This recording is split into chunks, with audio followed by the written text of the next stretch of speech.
लक्षात ठेवा, या माझ्या नवनाथ ग्रंथाचं पारायण करायला विसरू नका।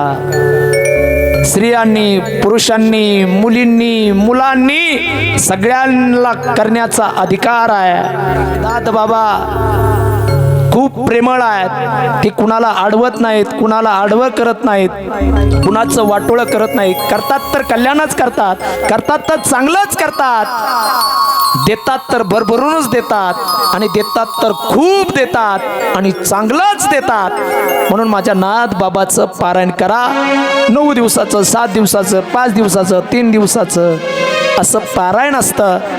काही नाही, त्या ग्रंथामध्ये जेवढे नियम आहेत तेवढेच पाळायचे आहेत, बाकी जास्त काही नाही। आपण दुसरं जसं गुरुचरित्राचं पारायण करतो, माऊली ज्ञानोबा रायांच्या ज्ञानेश्वरीचं पारायण करतो, तशाच पद्धतीनं पारायण करायचं आहे। व्यवस्थित नवनाथांची प्रतिमा ठेवायची आहे, त्यावर सगळी पूजा मांडायची आहे आणि नवनाथ ग्रंथांचं पारायण करायचं आहे। अतिशय सोपं आणि अतिशय गोड पारायण आहे। पण पारायण तुम्ही केलं का घरामध्ये, तुमच्या घरामध्ये एवढा आनंद होईल ना, तर तुम्ही मला फोन करून सांगता, महाराज तुम्ही सांगितलं होतं पारायण करायचं, आम्ही पारायण केलं, काय आनंद आहे।